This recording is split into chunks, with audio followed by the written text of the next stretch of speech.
Nusantara, bangkit dan maju bersama ASEAN.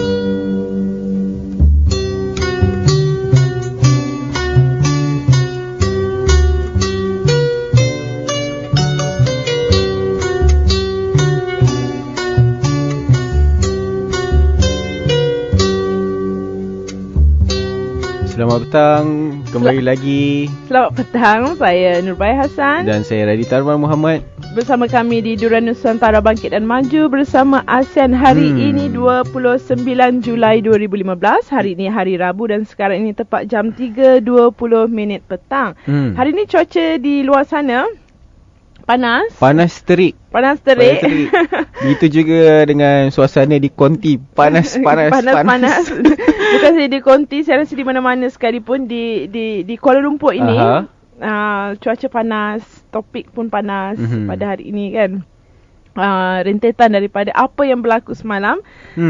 Bukannya rombakan kabinet dapur, tetapi rombakan kabinet kerajaan Malaysia ya.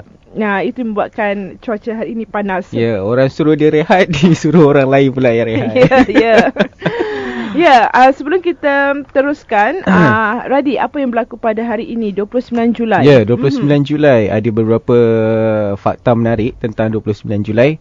Yang pertama, Anne tahu tak pengakap? Yes. Sekolah rendah dulu.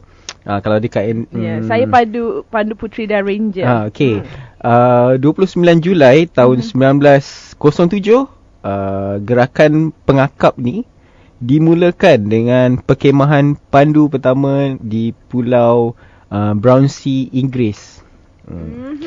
Okey, kalau nak tahu gerakan pengakap atau bahasa Indonesia je kepanduan adalah gerakan pandu. Dia berawal daripada dulu waktu zaman macam kalau kita tengok dekat TV kan, zaman cowboy dengan red Indian tu. Cowboy ni lah pencetus kepada pergerakan pengakap ni. Tujuan awal mereka ialah mendidik anggotanya supaya menjadi orang yang berjiwa berani, kesatria dan suka menolong sesama makhluk. Okey, seterusnya pada 29 Julai tahun 1947, komputer digital elektronik penuh pertama di dunia mula dioperasikan. Okey. Yang bernama ENIAC. ENIAC ni adalah singkatan daripada Electronic Numerical Integrator and Computer. Adalah komputer elektronik pertama yang didesain untuk program ulang dengan cara mengatur ulang kabelnya agar dapat menyelesaikan segala jenis masalah perhitungan. Jadi kegunaan awal dia hanya untuk kira-kira saja. Kalau nak tahu, komputer elektronik pertama ni saiz dia sebesar satu ruang dewan untuk berhimpun lebih kurang 200 orang. Kegunaan dia hanya untuk kira-kira saja. Tapi itulah sejarah revolusi manusia kan. Ya. Dan yang terakhir adalah pada 29 Julai tahun 1981, ini mesti semua orang tahulah, perkahwinan bersejarah di London, Inggeris, iaitu antara Pangeran Charles dan Puteri Diana. Okey, itu saja. Sejarah hari ini. Dan saya pula ingin berkongsi info mengenai Radi suka makan coklat. Oh, saya suka makan coklat. Favorite kan? Saya juga begitu suka makan coklat dan saya rasa ramai pendengar di luar sana juga suka makan coklat dan saya ingin berkongsi kenapa bagus makan coklat. Makanan berkhasiat bukan sahaja datang dari bahan-bahan segar dan organik yang boleh didapati di pasar raya. Ramai yang sangka sepapan coklat tidak termasuk dalam makanan berkhasiat ini. Namun sudah ada banyak kajian yang menunjukkan dark coklat yang manis dan kaya dengan kokos ini baik untuk kesihatan berbanding masalah kegemukan yang sering dikaitkan dengannya. Terbaru, kajian menunjukkan coklat gelap ataupun dark chocolate mempunyai kebaikan untuk kardiovaskular dan mengurangkan risiko sakit jantung.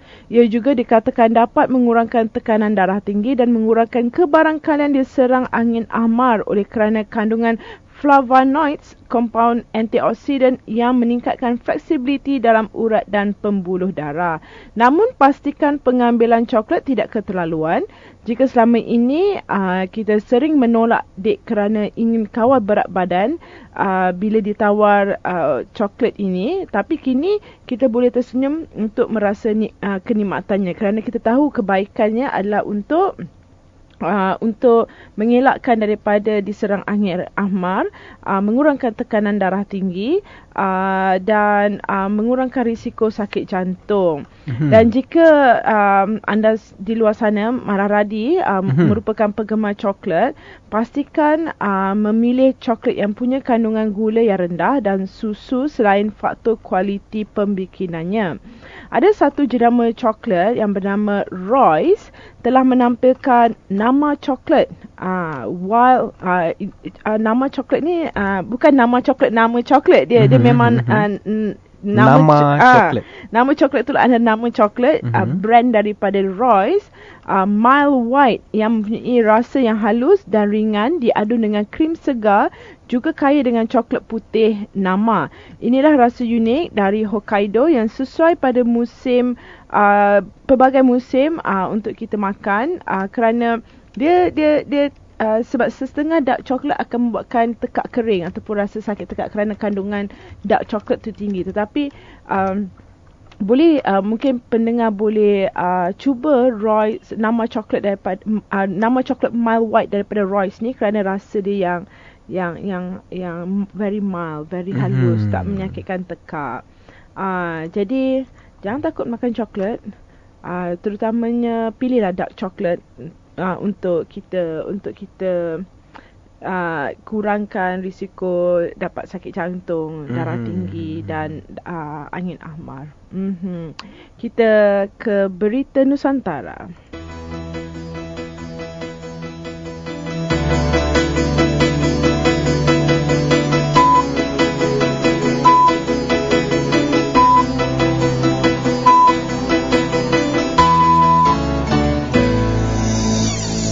Bersama kami semula hari ini 29 Julai, hari Rabu, dan sekarang ini tepat jam 3.27 petang. Berita antarabangsa hari ini adalah yang ini menarik sebab mengenai Gereja Tengkorak.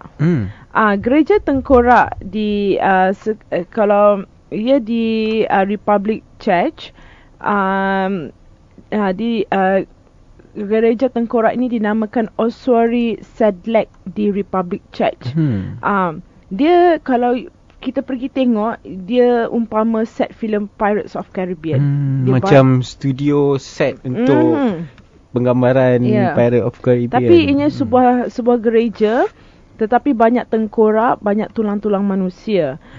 Kerana Gereja Tengkorak itu ataupun Oswari Sadlek di Republic Church ini dianggarkan mempunyai 40,000 hingga 70,000 tengkorak manusia yang kebanyakannya mati akibat wabak pada 1318 serta perang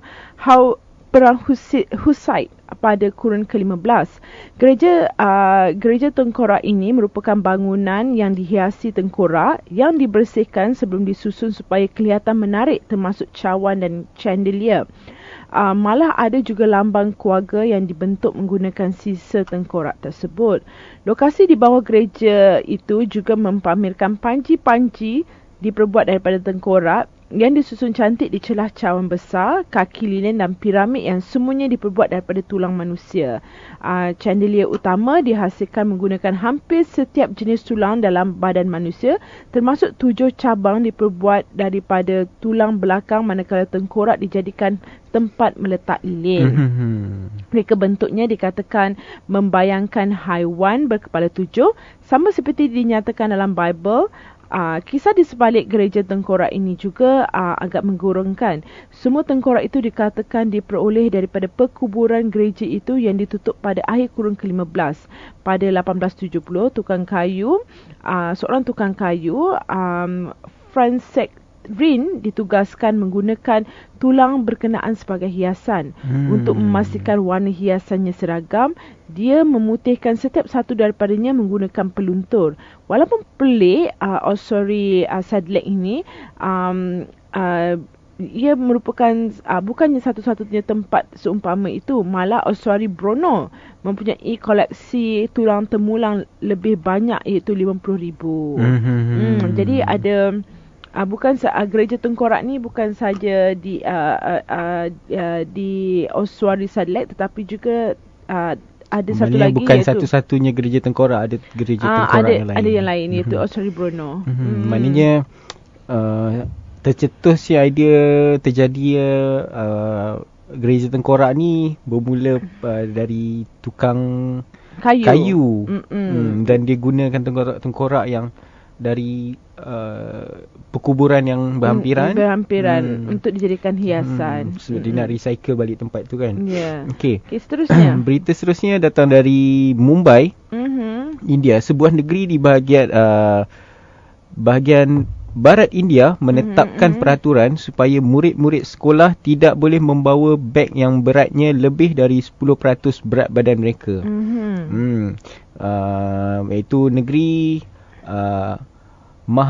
Maharashtra larang murid bawa beg sekolah berat.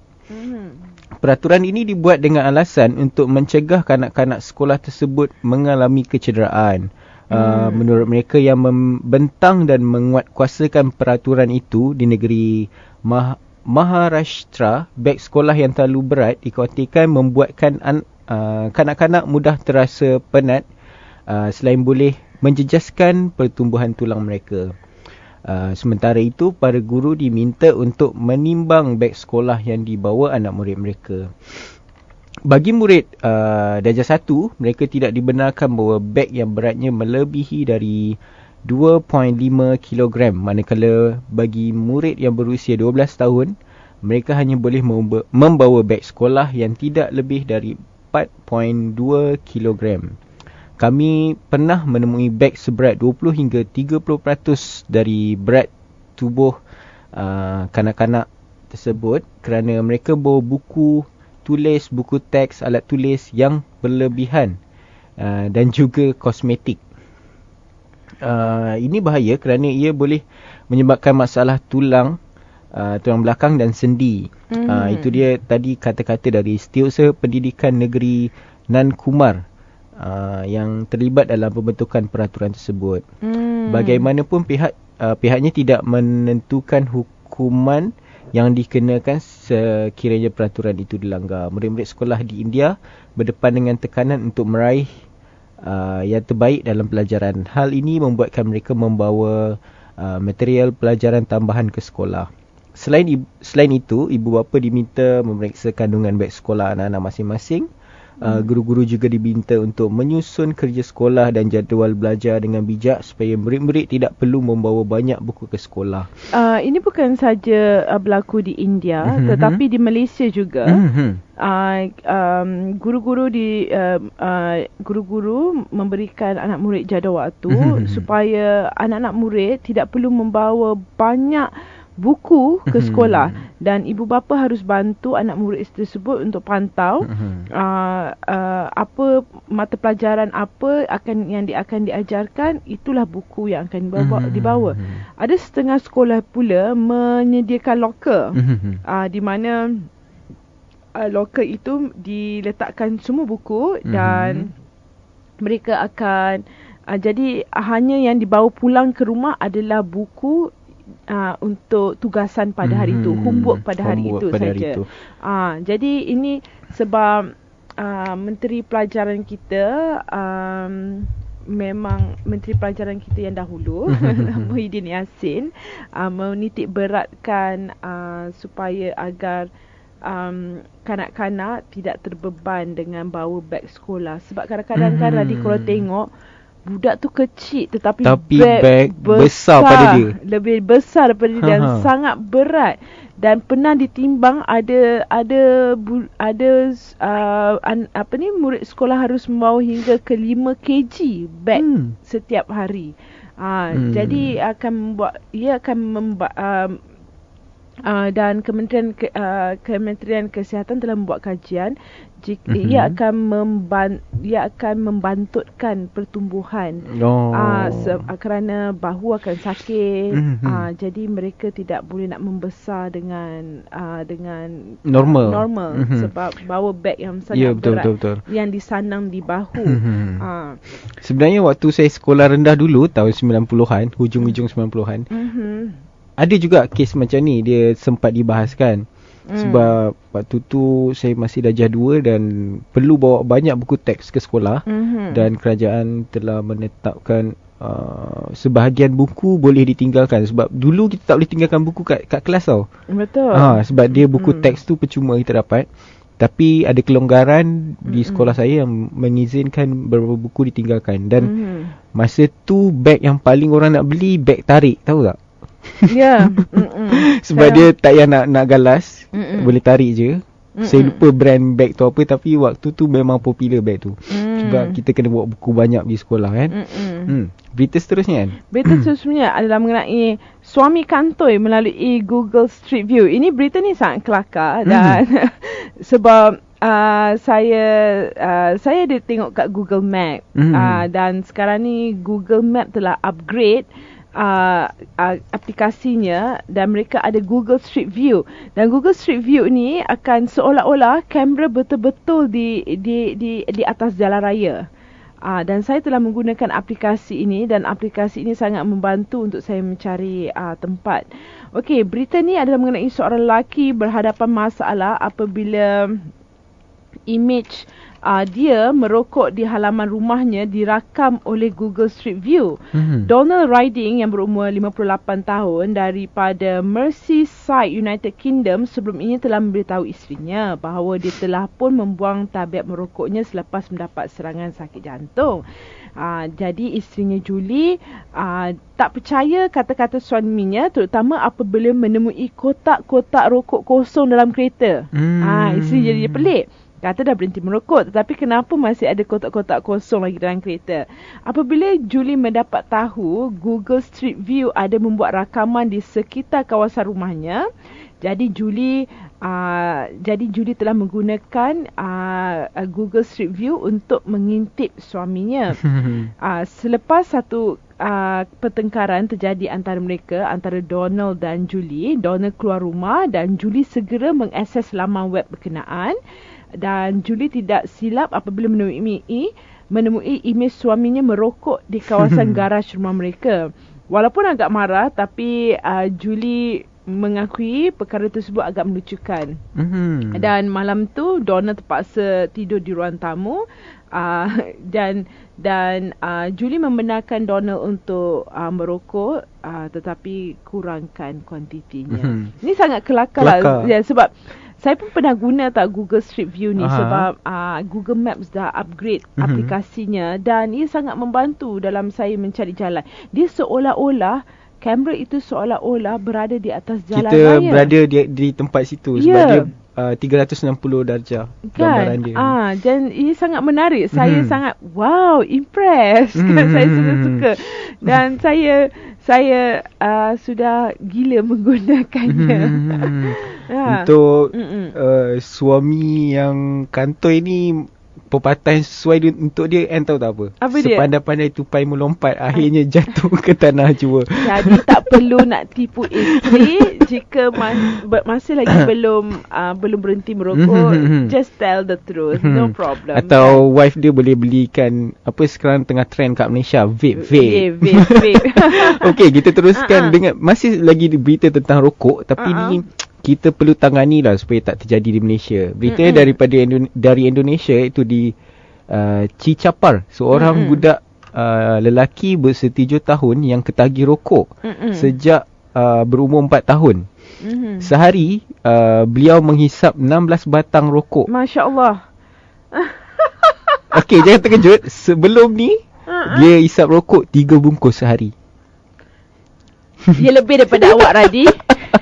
Okey, namanya Diwan Awalidan dan 3 rakannya, Nawan 11 tahun, Jujun 7 tahun dan Dede 8 tahun dari Jawa Barat antara beberapa kanak-kanak di kampung Cicapar yang lebih gemar menghabiskan masa mengisap rokok daripada bermain.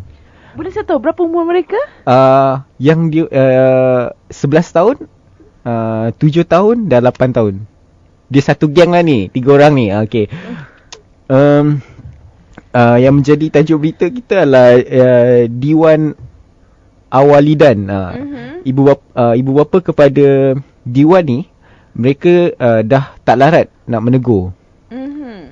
Kerana kanak-kanak ini akan membeli rokok keretik dengan menggunakan wang saku. Kadang-kadang dia mencuri duit ibunya untuk melepaskan ketagihan merokoknya tadi. Dia sudah pun menunjukkan masalah kesihatan akibat tabiatnya. Padahal dia baru umur 11 tahun tau. Apa Tapi masalah dia kesihatan yang dialami? Dia kesukaran bernafas. Macam asma. Kedua ibu bapanya juga seorang perokok. Tapi mereka cuba memujuk kanak-kanak ini untuk berhenti kerana bimbang masalah kesihatan ini bertambah teruk. Diwan dan rakan-rakannya kadang-kadang suka walaupun ditegur, tapi mereka tetap bersembunyi di kawasan sawah untuk merokok. Dan adakah langkah-langkah kerajaan Indonesia ataupun kebajikan kanak-kanak di Malaysia mengambil langkah-langkah tertentu untuk mereka ni? Saya belum pasti, tapi mengikut statistik, Indonesia antara negara yang mempunyai lebih ramai perokok kanak-kanak berusia di bawah 10 tahun dibanding negara lain. Saya tak terkejut mendengar berita ini kerana bila Radi membacakan berita ini, saya teringat kepada negara-negara Afrika di sebelah sana. Bukan saja kanak-kanak sudah ketagih dengan tabiat merokok, mereka juga ketagih dengan narkoba, dan juga mereka sudah pandai memegang rifle, senjata api kerana pergolakan di dalam negara itu, dan askar-askar negara itu, askar-askar militan negara itu memaksa kanak-kanak ini sama ada menculik mereka, memaksa ataupun menyuruh kanak-kanak seawal usia 7 tahun untuk menyertai askar-askar militan ini untuk berperang.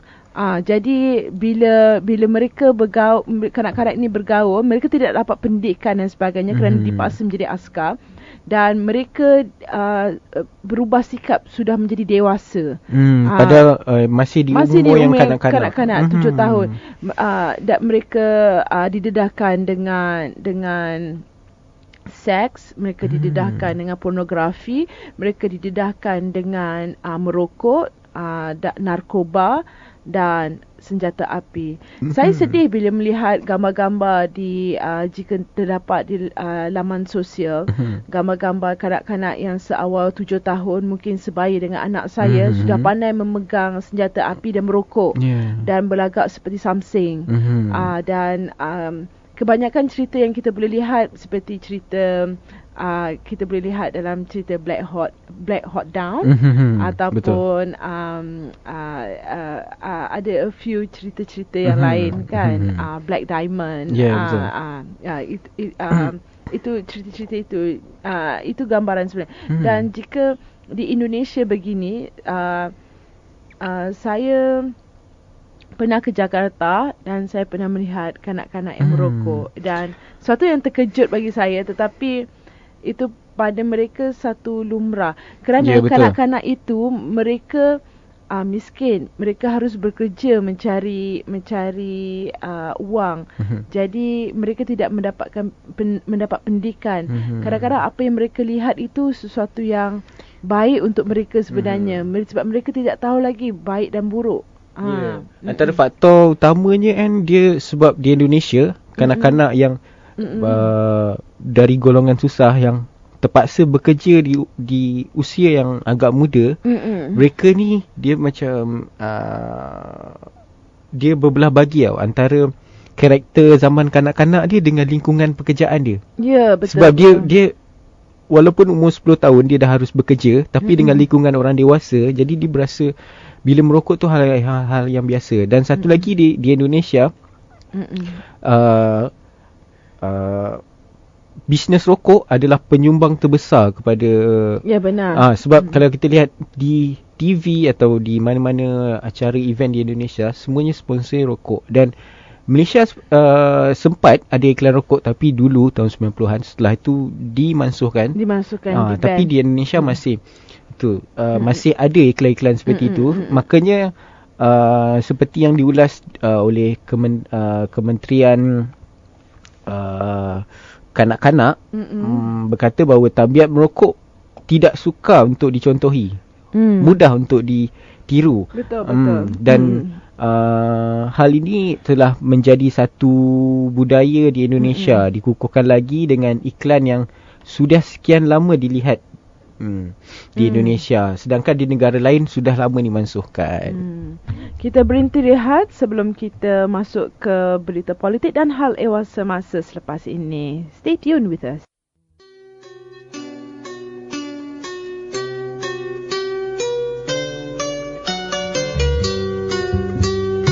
Durian Nusantara, bangkit dan maju bersama ASEAN.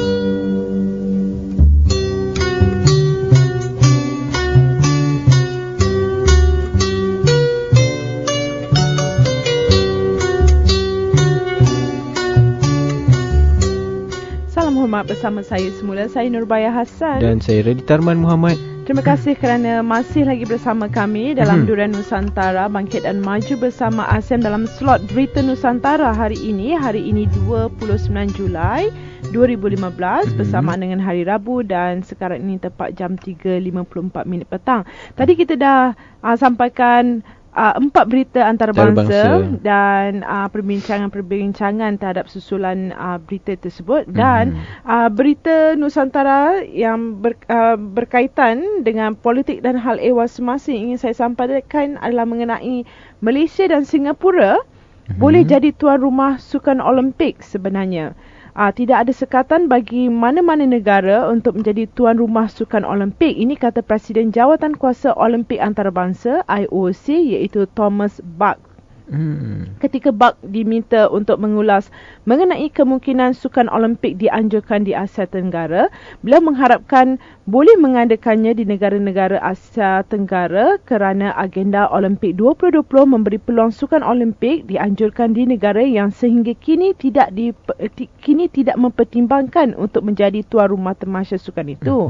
Sementara itu, Presiden Majlis Olimpik Malaysia MOM Tunku Tan Sri Imran Tuanku Jaafar mengulangi bahawa rantau Asia Tenggara boleh menjadi tuan rumah Sukan Olimpik dan berkemungkinan sebagai tuan rumah bersama di bawah agenda Olimpik 2020. Menganjurkan secara sendiri mungkin sesuatu yang di luar jangkaan, tapi namun mengikut agenda pembaharuan Olimpik, IOC membenarkan membuat bidaan bersama. Dan Tunku Tan Sri Imran Tuanku Jaafar menjangkakan ada bidaan bersama antara Kuala Lumpur dan Singapura pada masa yang akan datang. Dan beliau bagaimanapun berkata ia terlalu lewat untuk membuat bidaan menjadi tuan rumah Sukan Olimpik untuk 2024 nanti.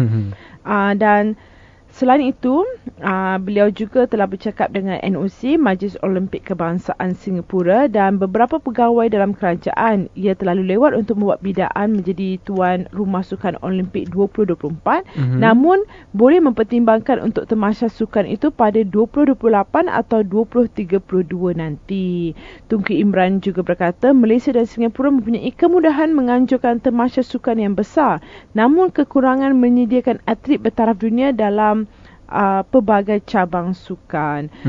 Jadi menjadi sesuatu kebanggaan bagi negara di rantau ASEAN, terutamanya Malaysia dan Singapura, jika kita boleh menjadi tuan rumah Sukan Olimpik. Kerana Sukan Olimpik merupakan sukan bertaraf antarabangsa, international. Ia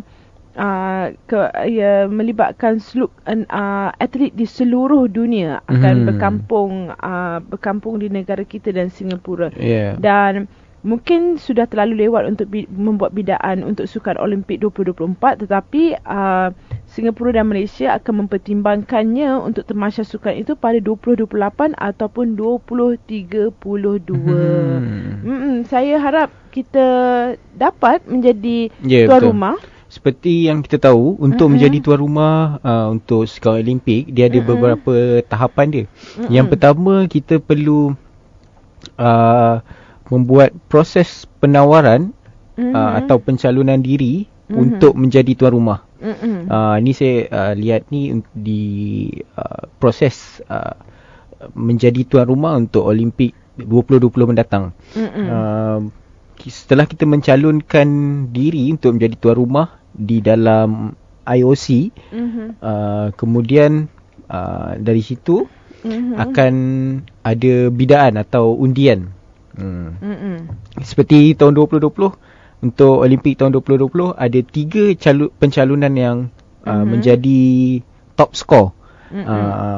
Antaranya Tokyo, Jepun, Istanbul, Turki dan Madrid, Spanyol. Tapi yang mendapat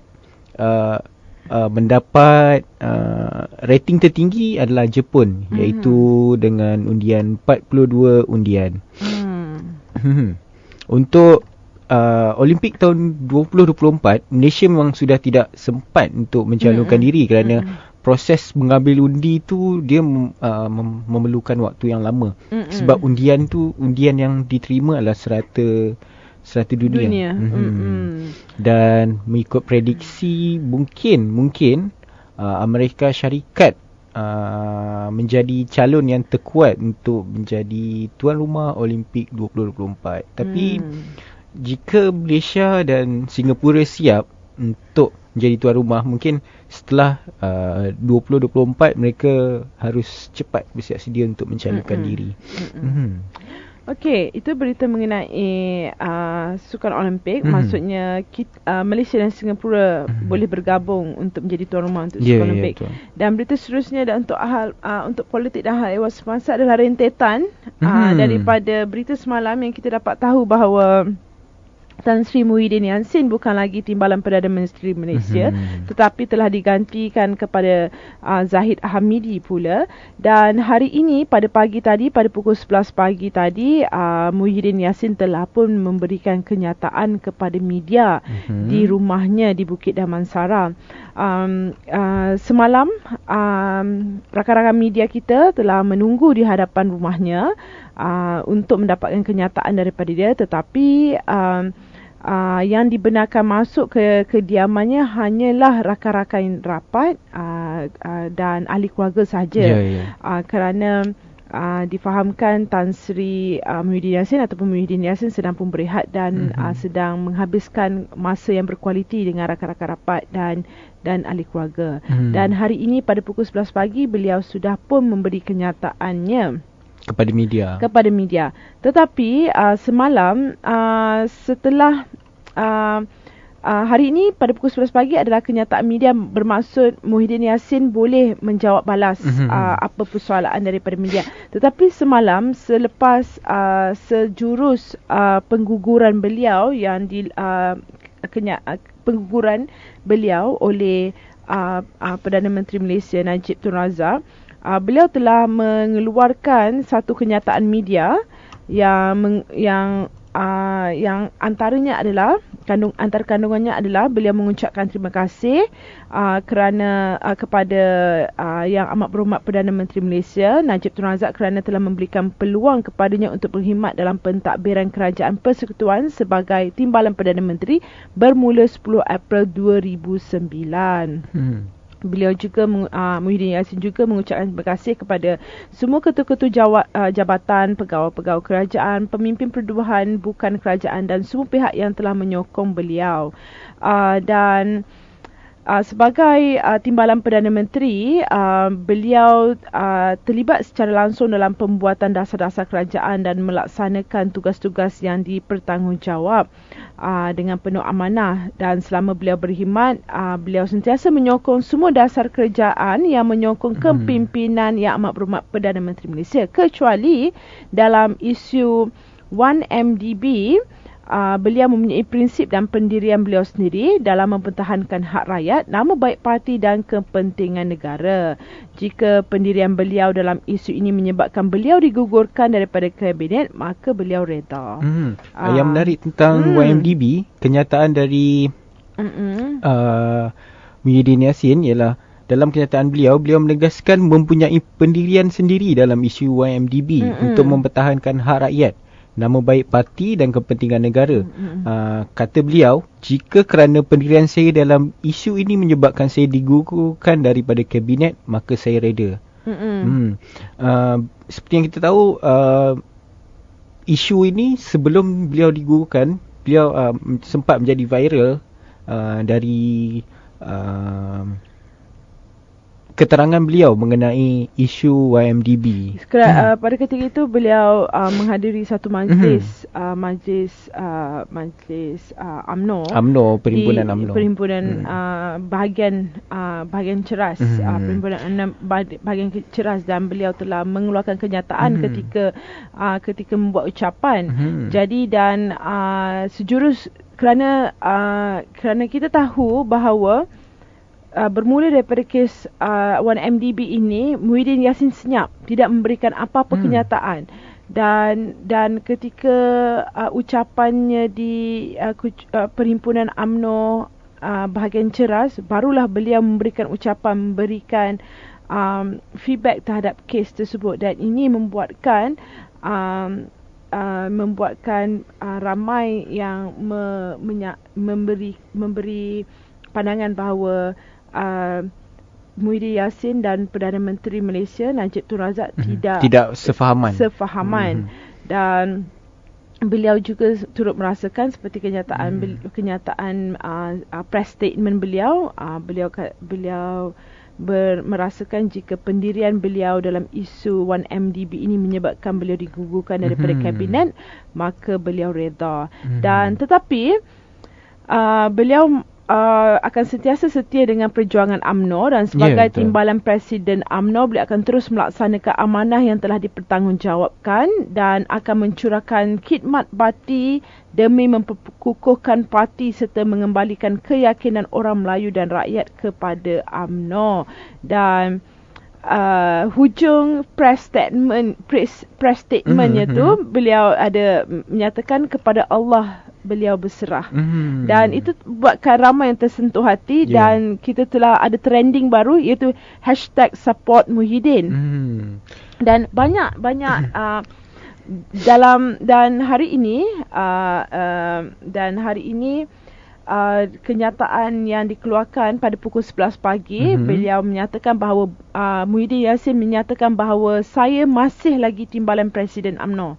Ini kata Muhyiddin, dan bekas timbalan Perdana Menteri Tan Sri Muhyiddin Yassin akan terus berkhidmat di dalam UMNO seperti yang diamanahkan kepada beliau, walaupun tidak lagi memegang jawatan kedua terpenting negara.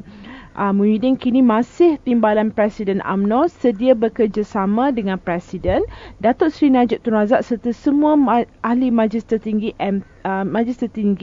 termasuk semua peringkat bahagian dan cawangan. Bagi beliau, tanggungjawab sebagai timbalan Presiden kalau ikut perlembagaan UMNO ialah untuk membantu Presiden dan juga membantu ahli-ahli Majlis Tertinggi yang lain, termasuklah di peringkat sayap untuk melaksanakan tugas sebagai timbalan Presiden.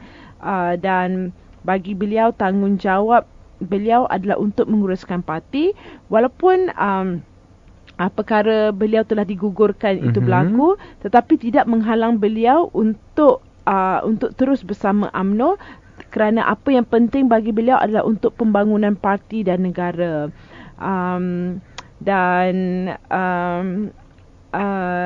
Beliau menyifatkan beban tugas sebagai timbalan Presiden bukanlah kecil, kerana beliau bertanggungjawab untuk mengukuhkan parti dan meningkatkan kerjasama di antara ahli serta menggerakkan program terutamanya menjelang pilihan raya. Beliau masih lagi timbalan Presiden UMNO dan Menteri Besar Johor juga telah menasihatkan orang Johor agar menghormati Muhyiddin Yassin sebagai timbalan Presiden UMNO, dan Johor sendiri tidak menyekat untuk Muhyiddin Yassin masuk ke mana-mana bahagian kalau beliau dijemput ataupun beliau diminta untuk bertemu memberikan penerangan mengenai UMNO. Yang menarik tentang Johor kan, saya ada info dari Tengku Mahkota Johor, TMJ, yang selalu memberi kata-kata, dia tak straight to the point tau, dia macam kata-kata berbunga. Tunku Ismail Sultan Ibrahim bermain madah lagi petang kemarin. Dan menariknya, ia berlaku pada hari yang sama rombakan kabinet diumumkan Perdana Menteri yang menyaksikan seorang ahli politik Johor tersingkir.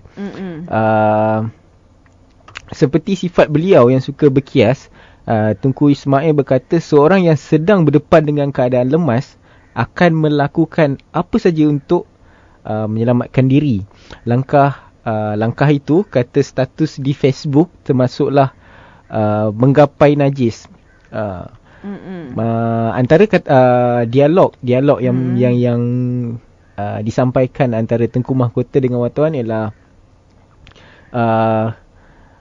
kata Tengku Mahkota ialah kalau orang dah nak lemas, najis pun dia sanggup capai.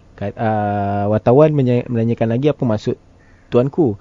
Kata Tengku Mahkota adalah fikir-fikirkanlah sendiri. Kita tak tahu di komen yang disampaikan tu ada hubungan dengan rombakan kabinet atau pasti saya rasa ia sangat tuju kiasan itu sangat jelas. Kiasan itu sangat jelas. Dan sebenarnya berita tentang rombakan kabinet ni agak-agak mengejutkan sebenarnya. Seperti yang kita tahu bahawa hari Minggu kemarin Timbalan Perdana Menteri Malaysia yang sebelum ni, iaitu Muhyiddin Yassin, sempat berbicara tentang YMDB dan mengingatkan kabinet atau menteri-menteri supaya kalau kita hentam Tun Mahathir, lagi kedudukan kita terjatuh. Kan kita sempat dengar berita tu. Dan selang beberapa hari ada berita tentang rombakan. Jadi suatu hal yang agak drastis atau terlalu cepat. Dan hari ini selain daripada Muhyiddin Yassin memberikan kenyataan balas, maksud ada press conference dengan media, hari ini juga menteri dan timbalan menteri yang baru telah angkat sumpah di hadapan Anggung. Dan bukan saja itu, kita juga, untuk pengetahuan para pendengar, bahawa kita juga ada peguam negara yang baru, iaitu Tan Sri Muhammad Apandi Ali. Beliau selain daripada rombakan kabinet, kita juga ada peguam negara baru yang menggantikan Tan Sri Abdul Ghani Patail.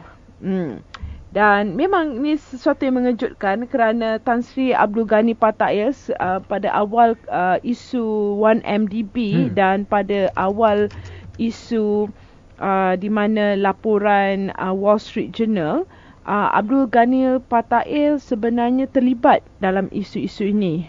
Tetapi sekarang ini, setelah satu demi satu perkara telah diungkaikan, telah dilaporkan, dan peguam negara telah pun bertukar atas alasan Tan Sri Abdul Ghani Patail ditamatkan kuasa, berkuat kuasa 27 Julai atas sebab kesihatan. Dan itu alasannya lah. Dan seperti ianya sangat relevan lah dengan apa yang Tengku Mahkota Johor kata tadi kan. Bila orang dah lemas, tahik pun dicapai. Ya, betul. Kan? Dan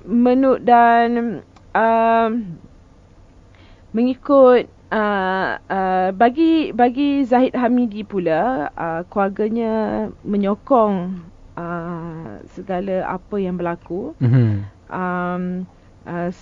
Setelah banyak reaksi yang kita terima dalam media sosial, yang kita boleh baca dan diterima oleh yang kita terima, dan anak perempuan Zahid Hamidi, Ya, iaitu Najwa.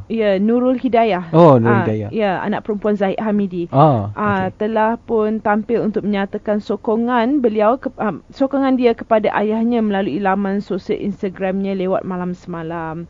Dan seluruh anggota keluarga Zahid Hamidi juga menyokong keputusan yang telah dibuat oleh Perdana Menteri Malaysia Najib Tun Razak. Dan untuk pengetahuan para pendengar, ini saya ingin kongsi daripada rakan saya, seorang rakan saya yang sangat rapat dengan perubahan kerajaan ini. Beliau ada tulis di laman di Facebook. Beliau cakap hanya Perdana Menteri yang berani saja dan hebat yang berkuasa boleh menggugurkan timbalan mereka. Okey, kalau kita ikut kronologi ya. Tunku Abdul Rahman kekalkan Tun Razak hingga tamat. Tun Razak ada 2 timbalan. Tun Dr. Ismail yang meninggal dalam jawatan dan diganti kepada Tun Husin On. Tun Husin On ada seorang saja timbalan, iaitu Tun Dr. Mahathir.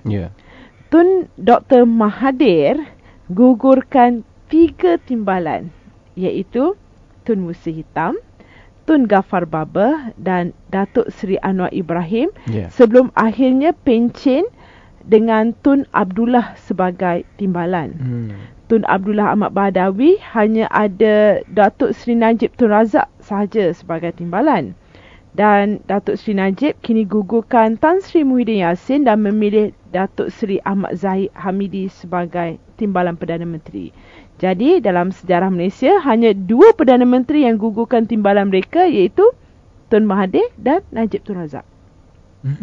Jadi untuk pengetahuan, ketika zaman Tun Mahathir, Mahathir telah menggugurkan 3 timbalannya, iaitu Musa Hitam, Ghaffar Baba dan Anwar Ibrahim. Kemudian pencen dengan Tun Abdullah sebagai timbalan. Dan sekarang ini Najib Tun Razak pula menggugurkan Muhyiddin Yassin dan memilih Ahmad Zahid Hamidi sebagai timbalan Perdana Menteri yang terbaru. Jadi kita boleh lihat, betul bila saya baca kenyataan kawan saya ni di Facebook, yang kerana beliau sangat rapat dengan dengan kerajaan, dengan perubahan kerajaan yang mengikuti perjalanan politik dia. Kerana beliau pun merupakan salah seorang bekas anggota kerajaan juga. Jadi saya bila saya berfikir balik, ya betul. Mereka berdua ini saja yang berani dan hebat. Kan? Ya, saya ada fakta kan tentang rombakan kabinet. 5 sebab rakyat rasa pelik kenapa Muhyiddin Yassin ditendang kabinet. Ni salah satu blogger di Malaysia membuat research atau survey kepada rakyat Malaysia tentang peliknya rakyat Malaysia tentang kenapa Muhyiddin Yassin ditendang dari kabinet. Sebelum ni, Perdana Menteri Malaysia Datuk Seri Najib Tun Razak didakwa akan membuat rombakan kabinet dalam masa terdekat, iaitu sebelum diumumkan kemarin. Dan kemarin kita tahu bahawa timbalan Perdana Menteri Tan Sri Muhyiddin Yassin digugurkan bersama 2 lagi Menteri UMNO atas sebab mengkritik cara Perdana Menteri menguruskan hutang YMDB. Bagaimanapun, tindakan apakah Tan Sri Muhyiddin Yassin lakukan hingga menyebabkan nama beliau tidak ada dalam senarai kabinet terbaru? Antara faktanya, nombor 1, kerap dikecam rakyat kerana diam. Sebelum ni, Tan Sri Muhyiddin Yassin kerap dikecam rakyat ekoran dengan terlalu mendiamkan diri tentang isu YMDB. Memang dia tak pernah cakap tentang isu YMDB. selama dia menjawat sebagai Timbalan Perdana Menteri. Namun apabila Mahyudin bersuara, beliau tidak mempunyai halangan sekiranya laporan interim Ketua Audit Negara mengenai YMDB mendedahkan kepada umum agar ia dapat menjawab segala persoalan mengenai skandal tersebut. Jadi seperti yang saya cakap tadi lah, dia diam je tentang isu YMDB, tapi bila minggu kemarin dia bersuara tentang YMDB, habislah dia. Kedua ialah PM tidak ulas sendiri isu laporan Wall Street Journal. Sampai sekarang kita tak ada dengar keterangan daripada Najib tentang isu yang melibatkan diri dia. Menurut sumber, ketika isu laporan Wall Street Journal bahawa RM2.67 bilion dipindahkan dari firma pelaburan negara itu ke dalam akaun peribadi PM adalah satu perkara serius dan memerlukan penjelasan. Namun penjelasan tersebut bukan dari pihaknya sendiri. Kita tak dapat apa-apa penjelasan pun dari PM Najib. Yang ketiga, rakyat tidak percaya lagi kepada Najib. Itu kata Tun M. Selepas ini Tun M juga pernah sebelum ini Tun M juga pernah berkata demikian. Beliau menarik balik sokongannya kepada Najib kerana dasar mereka yang berbeza menyatakan Najib harus meletakkan jawatan sebagai Perdana Menteri. Yang keempat, sokongan rakyat makin berkurang. Ketika merasmikan mesyuarat perwakilan UMNO Ceras Kuala Lumpur baru-baru ini, Mahyudin ada mengatakan bahawa BN akan tewas sekiranya pilihan raya umum ke-14 PRU akan dijalankan dalam masa yang terdekat. Beliau juga menggesa seluruh parti bermula dari akar umbi supaya bersama-sama mencari jalan untuk mengembalikan sokongan rakyat. Dan yang terakhir,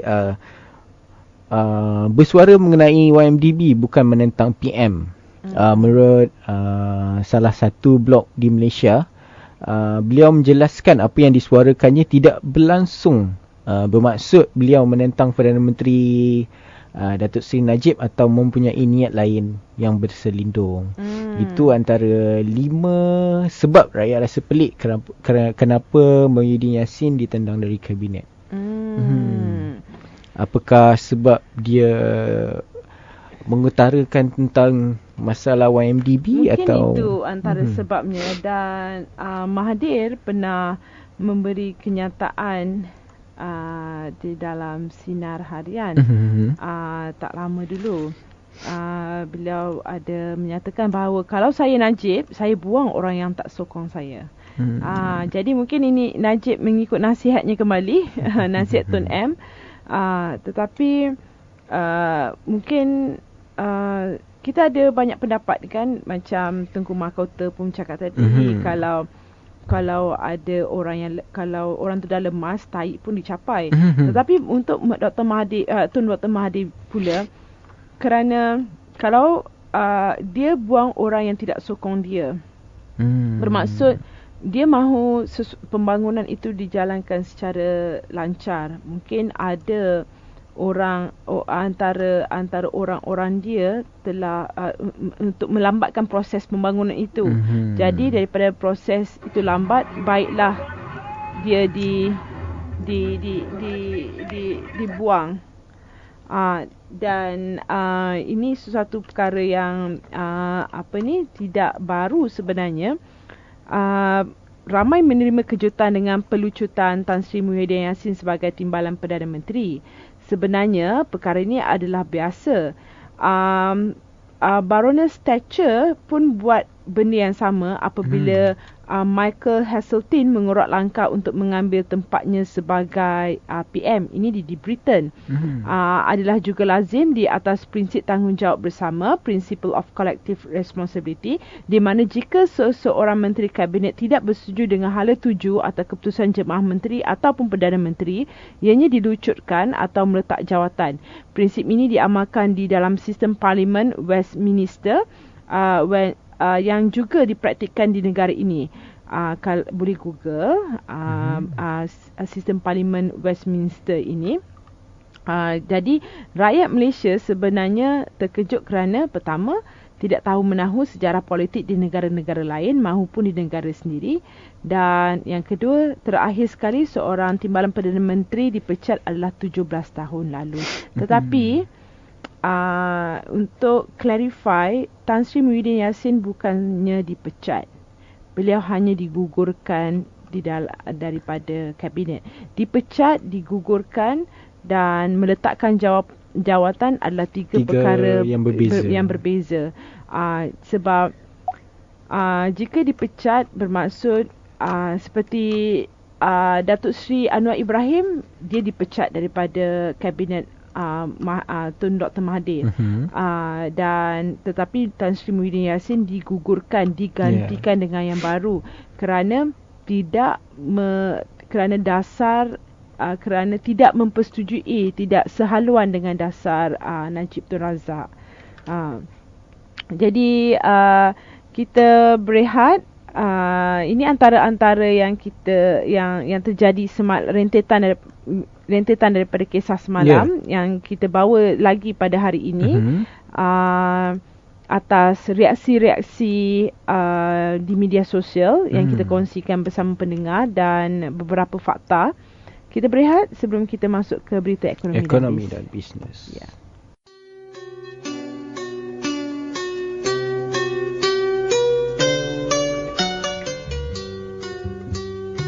Durian Nusantara, bangkit dan maju bersama ASEAN.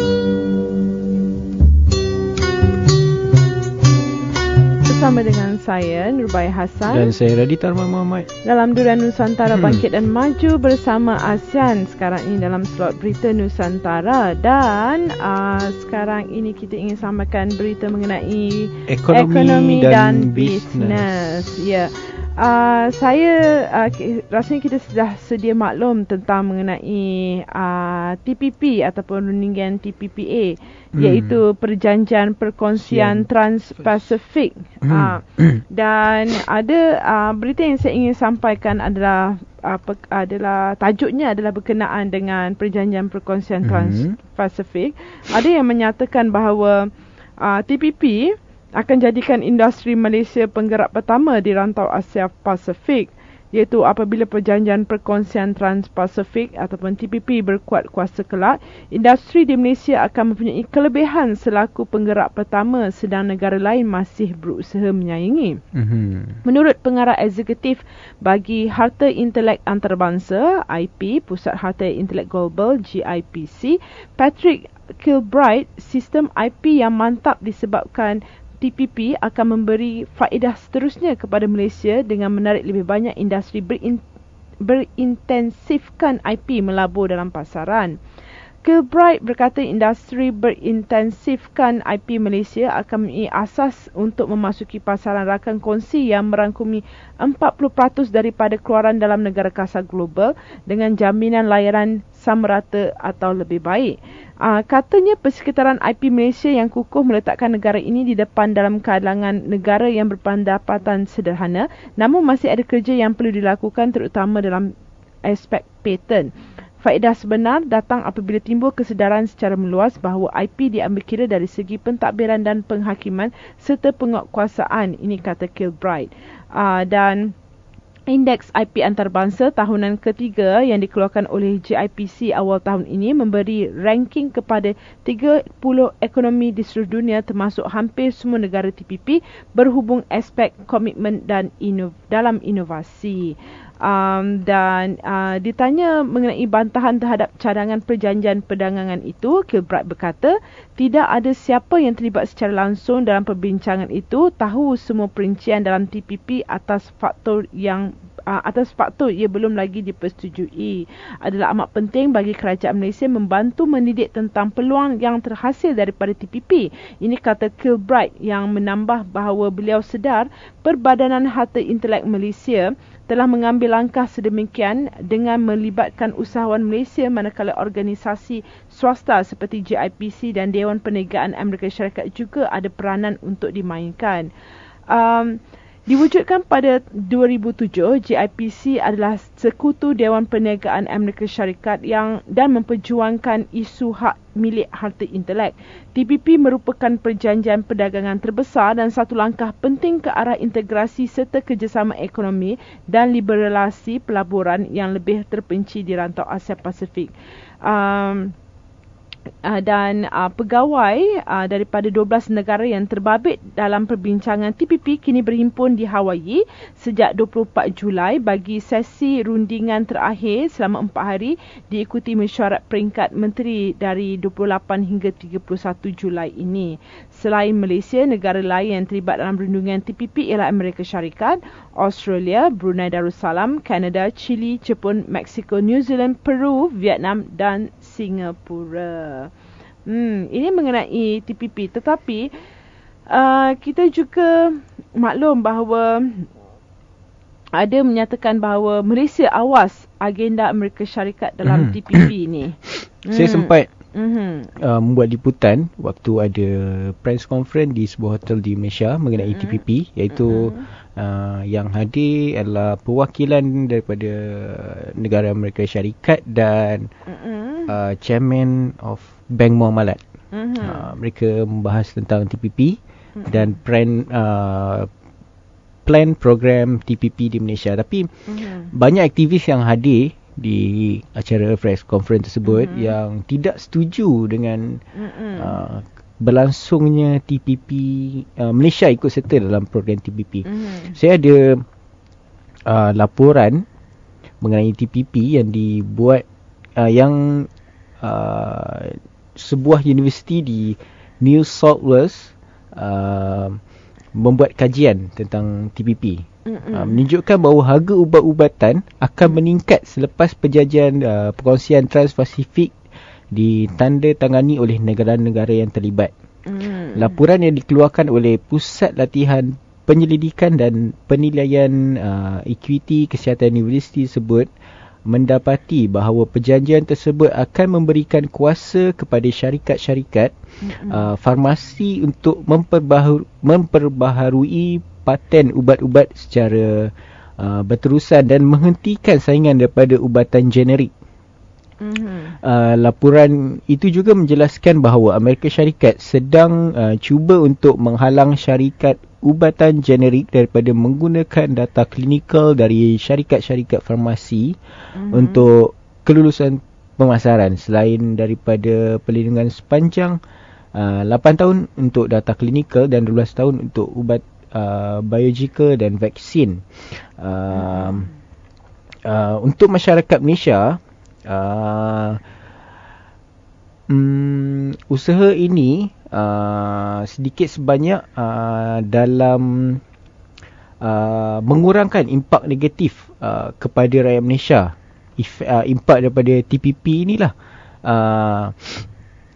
kerajaan haruslah menimbangkan cara yang terbaik bagi melindungi rakyat Malaysia daripada terus dimangsakan oleh negara-negara maju. Kerajaan bertanggungjawab untuk memastikan rakyat mempunyai akses yang sama rata tanpa mengira status ekonomi terhadap ubat-ubatan yang penting. Kerajaan juga bertanggungjawab untuk memastikan sumber alam semula jadi di Malaysia adalah hak mutlak rakyat Malaysia, bukan dieksploitasi oleh kuasa-kuasa besar. Maknanya kalau kita tanda tangan mengikut program TPP ni, kesemua akses ubat-ubatan akan menjadi mahal dan rakyat Malaysia akan bertambah kos sehari hidup rakyat Malaysia, dan sumber-sumber alam yang digunakan untuk menghasilkan ubat-ubatan tadi sepenuhnya di bawah penguasaan negara-negara Amerika Syarikat. Selain itu, saya juga dapat mendapat maklumat ringkas beberapa kesan negatif yang perlu sangat kita ketahui akibat daripada TPP ini, perjanjian TPP ini. Itu macam Radi cakap, hampir 80% harga ubat akan menjadi mahal, sehingga mencecah 1000% dari harga sekarang. Ini kerana ubat generik yang lebih murah tidak boleh dijual lagi kerana Malaysia terikat menggunakan ubat patented, iaitu asli, yang dihasilkan syarikat pharmaceutical dari luar negara. Kesannya akan menyukarkan pesakit berpendapatan rendah dan sederhana kerana kos untuk mendapatkan ubatan menjadi sangat tinggi. Kemudian yang kedua, syarikat gergasi akan bebas berniaga di negara kita, menyebabkan usahawan-usahawan kecil terpaksa bersaing dengan syarikat gergasi dari luar negara. Ini seolah-olah meletakkan kepentingan syarikat asing mengatasi kepentingan rakyat kita sendiri. Ini juga seperti memberi kuasa kepada negara maju seperti Amerika Syarikat, Singapura dan Australia untuk menceroboh ekonomi negara kita. Yang ketiga, kerajaan boleh disaman oleh pelabur luar di tribunal antarabangsa yang berpangkalan di Washington dan Geneva jika terdapat dasar-dasar kerajaan yang boleh merugikan hak pelabur luar dan menghalang aktiviti perdagangan mereka. Ini tentunya menjejaskan bidang kuasa kerajaan dalam menentukan apa yang terbaik untuk rakyat dan negara kita sendiri. Yang seterusnya, yang keempat, petani kita terpaksa bersaing dengan hasil pertanian luar negara. Lebih merisaukan lagi ialah TPPA bakal memberi kesan buruk ke atas industri padi negara apabila beras dari Amerika Syarikat yang menerima subsidi yang tinggi dipasarkan di negara ini. Ratusan ribu keluarga petani padi di negara ini akan terjejas jika TPPA ditemeterai. Yang seterusnya, TPPA juga menyebabkan bidang pelaburan dan khidmat undang-undang dan pelbagai khidmat profesional tempatan yang lain terpaksa berhadapan dengan persaingan pasaran terbuka. Mampukah industri perkhidmatan kita berhadapan dengan kemasukan syarikat gergasi ini? Dan yang kelima pula, yang keenam, TPPA melanjutkan pelindungan hak cipta bahan-bahan rujukan dari 50 tahun selepas kematian penerbit kepada 120 tahun. Ini bermakna segala bahan-bahan rujukan yang kini percuma dan telah didigitalkan akan menjadi terhad kepada pengguna. Ini juga bermakna segala bahan rujukan wajib dibeli atau wajib dibayar sewa, sekaligus menghadkan kemudahan ilmu kepada rakyat yang kurang mampu. Itu yang berita yang saya baca tadi yang mengenai TPP jadikan industri Malaysia penggerak pertama di rantau Asia Pasifik yang menyentuh mengenai harta intelek antarabangsa ataupun IP. Dan kemudian itu yang terakhir. Jadi adakah jadi implikasi TPP ini sangat besar kepada rakyat dan negara. Ya, betul. Dan selain itu, TPPA ini juga perjanjian perkongsian Trans-Pasifik ini ataupun TPPA juga boleh menjejaskan kedaulatan dan menyelenyapkan agenda Bumi Putera. Antaranya isu kedaulatan negara dan isu Bumi Putera, dan jika kedaulatan negara kita terjejas, apa jua dasar dan matlamat untuk usaha bina negara seperti akan terbantut dan terus musnah. Antaranya, bagaimana kedaulatan negara akan terjejas dengan kita jika kita bersetuju dengan perjanjian ini. Pertama adalah perlembagaan dan undang-undang Malaysia akan menjadi lebih rendah dari perjanjian TPPA apabila TPPA dimeterai. Yang kedua, oleh kerana TPPA bukan perdagangan semata tetapi amat luas ruang lingkupnya dan mencakupi hampir semua aspek perjalanan negara dan masyarakat, ianya seolah menjadi super constitution. Dan ketiga, penguatkuasaan perjanjian TPPA bukan di mahkamah tempatan tetapi di tribunal antarabangsa di New York atau Washington, dan juga di Geneva. Keputusan mahkamah tempatan boleh diatasi oleh tribunal antarabangsa ini. Dan keempat, syarikat-syarikat multinasional dari negara-negara TPPA boleh menyaman kerajaan Malaysia jika mereka anggap perlembagaan, undang-undang, peraturan dan bylaw dasar dan program di Malaysia melanggar perjanjian TPPA dan menjejaskan pelaburan mereka. Yang kelima, Malaysia akan terpaksa mengubah suai perlembagaan, undang-undang, dasar untuk selari dan tidak bercanggah dengan TPPA. Kita akan diberi tempoh masa untuk melakukan ini. Dan yang seterusnya juga, undang-undang dan dasar baru perlu juga selari dengan dan tidak bercanggah dengan TPPA. Bererti kemungkinan apabila kita sedar kompleksitinya TPPA itu dan jerangkapnya, kita akan menjadi cuak dan takut untuk membuat dasar dan undang-undang baru walaupun dasar dan undang-undang itu amat diperlukan untuk kebaikan dan kebajikan awam dan negara. Ini yang menyentuh kepada kedaulatan negara. Dan jika dasar dan agenda Bumiputera pula, memang pihak MITI telah menyatakan bahawa dasar Bumiputera akan dikecualikan dari TPPA secara bersyarat. Dan kedua, kenyataan kerajaan atau MITI berkenaan ini tidak dilengkapkan dengan penjelasan dan perincian, hanya sekadar kenyataan umum kerana rahsia. Maka kita berada dalam gelap dan kecurigaan. Ini dasar dan agenda Bumiputera lah. Yang ketiga, pengecualian bersyarat bermakna pengecualian itu ada had masa, bukan selama-lamanya. MITI telah menjelaskan kemungkinan ada dua cara menentukan had masa ini.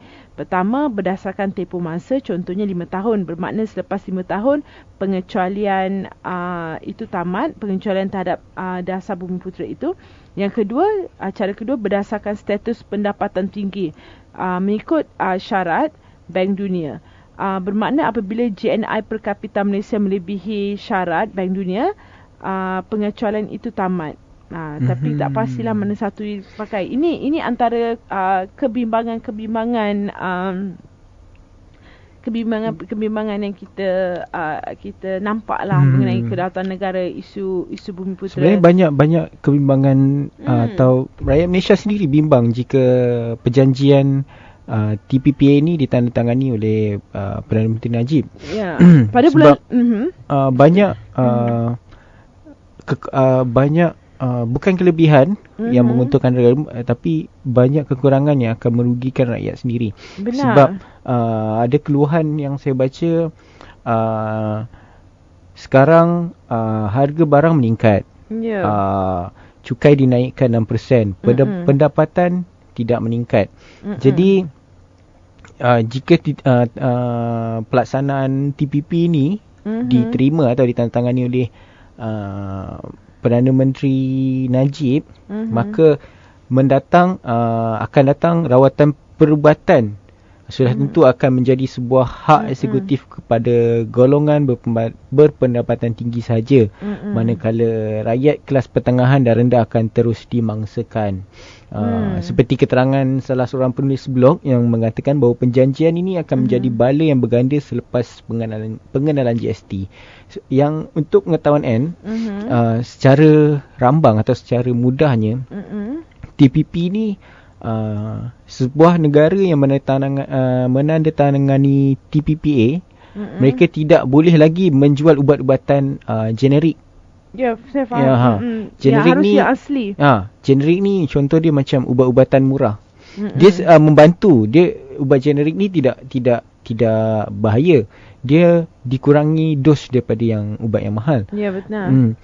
Tapi jika negara tersebut sudah menandatangani TPPA, mereka tidak boleh lagi menjual ubat-ubatan murah tersebut. Macam Panadol, macam tu kita dah tak ada lagi dah. Kalau kita nak ubat, kita kena pergi farmasi. Farmasi hanya menjual ubat-ubat yang sah yang diimport daripada Amerika. Dan harga ubatnya kita tak tahulah berapa. Mungkin sebelum ni kalau kita pening kepala, kita boleh pergi kedai mamak kan, beli ubat. Kalau TPPA ni dilaksanakan, kita tak boleh. Dan kita ada pernah sampaikan berita mengenai kebimbangan lawatan kedua Barack Obama ke Malaysia yang akan dilakukan oleh Barack Obama pada November nanti. Nik Nazmi Ahmad, Nik Nazmi Ahmad, Ketua Angkatan Muda Keadilan, telah membuat satu kenyataan bahawa kebimbangan bahawa Presiden Amerika Syarikat Barack Obama akan membuat lawatan ke Malaysia sekali lagi pada bulan November nanti.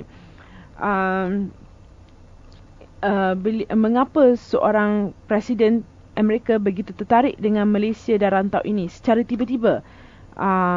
dan adakah mungkin kerana beliau ingin meraih sokongan untuk perjanjian perkongsian Trans-Pasifik ataupun TPPA yang semakin lama semakin lesu. Dan ini dan menurut Ketua Angkatan Muda Keadilan ini, Malaysia patut sedar jangan teruskan rundingan sebenarnya kerana masalah-masalah yang kita sebutkan tadi, kebimbangan-kebimbangan yang telah kita sebutkan tadi. Dan untuk pengetahuan para pendengar, bahawa pentadbiran Obama sendiri gagal untuk mendapat sokongan Senat, terutamanya daripada golongan ahli Parti Demokrat beliau sendiri, bagi mendapatkan kuasa fast track untuk berunding perihal TPPA ini.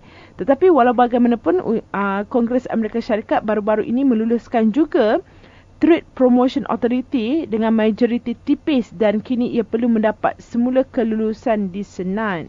Tetapi kesungguhan Obama untuk meluluskan perjanjian ini yang sehingga sekarang masih tetap dirunding dengan penuh sulit menimbulkan beberapa persoalan mengenai niat beliau, kerana beliau begitu tertarik dengan Malaysia dan begitu tertarik dengan rantau ini kan. Dan kemudian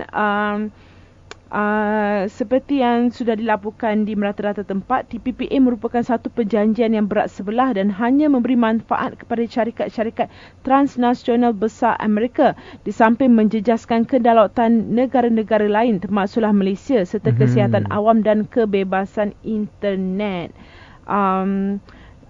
Obama sendiri tidak mampu meyakinkan rakan-rakan Parti Demokrat beliau untuk menyokong perjanjian itu. Walaupun Amerika pasti menerima manfaat yang besar, maka Malaysia patut sedar perkara ini dan tidak meneruskan rundingan. Kerana kita sendiri pun sekarang nampakkan masalah-masalah yang kita hadapi bila kerajaan mengadakan GST.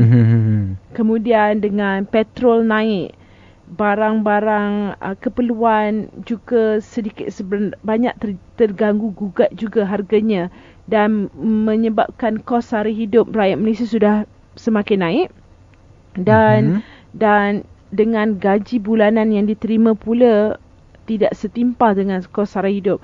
Dan saya merasakan jika rundingan ini, maksudnya jika kita menandatangani perjanjian ini, bermaksudnya kita orang kata apa, lari daripada mulut buaya masuk mulut harimau pula. Kan? Tiada yang berkesudahan. Jadi yang terjeratnya adalah rakyat sendiri kan. Saya sangat concern dengan kesihatan sebenarnya. Terutamanya untuk golongan berpendapatan sederhana dan yang ke bawah. Kerana kita ada klinik satu Malaysia, iaitu kita hanya perlu bayar RM1 saja. Tapi bagaimana jika selepas perjanjian ini dilaksanakan, ditandatangani dan dilaksanakan, bagaimana dengan golongan yang sederhana dan pendapatan rendah ini kan. Tapi menurut saya kan, kalau TPPA ni dilaksanakan atau ditandatangani oleh PM Najib, saya rasa mungkin tiada lagi perubatan untuk perubatan dari kerajaan dengan harga RM1 di Malaysia. Sebab di klinik kerajaan yang hanya servisnya cuma RM1, kebanyakan ubat-ubatannya adalah ubatan generik.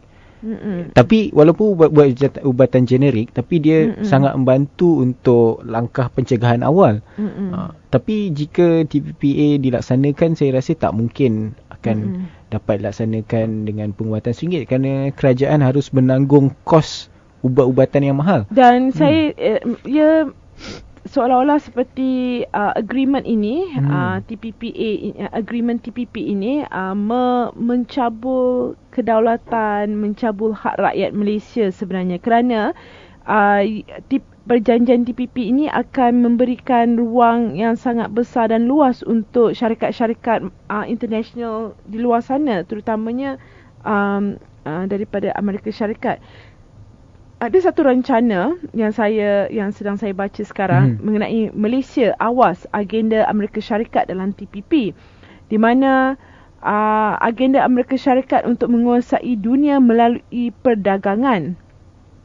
Mungkin orang awam tidak tahu, golongan profesional maupun golongan akademik mengetahui agenda Amerika Syarikat melalui perdagangan perjanjian persahabatan Trans-Pasifik ataupun Trans-Pacific Partnership Agreement TPPA, dan lebih membingungkan kerana ketiadaan ketelusan kerajaan dalam mendedahkan rundingan antara Putrajaya dan Washington dalam perkara yang berkaitan dengan perdagangan yang amat menyentuh persoalan kedaulatan negara. Memang menyentuh kedaulatan negara kerana perundangan akan ditukar, yang banyak sistem harus dirombak.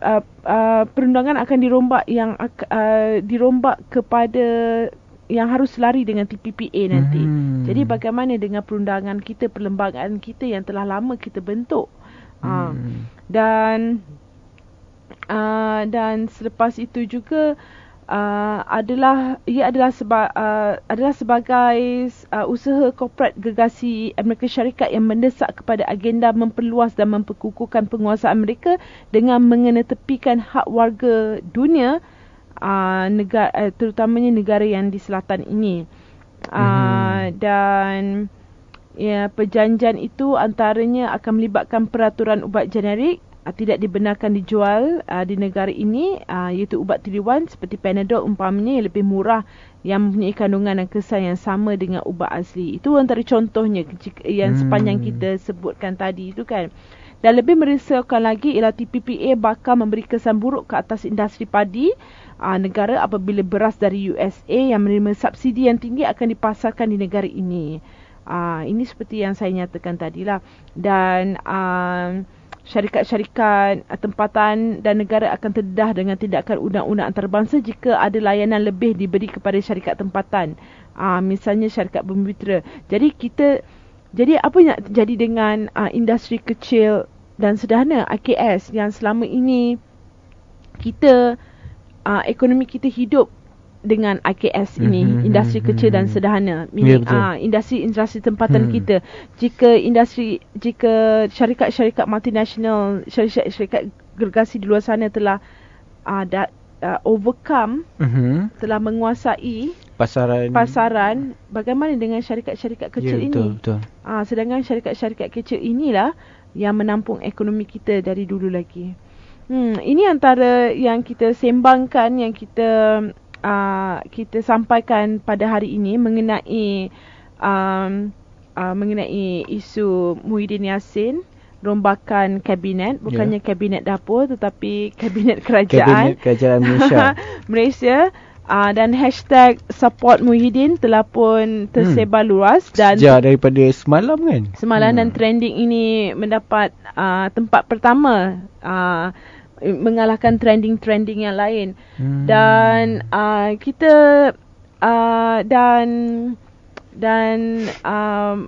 nampaknya PM Najib mahukan kabinet yang setia dengan dia sahaja. Jadi kita pun sudah tahu siapakah yang setia dengan dia. Kita tunggu drama-drama yang seterusnya. Dan kemudian kita adakah kerana rombakan kabinet ini juga berkait rapat dengan TPP, perjanjian TPP atau YMDB, kita tak pasti.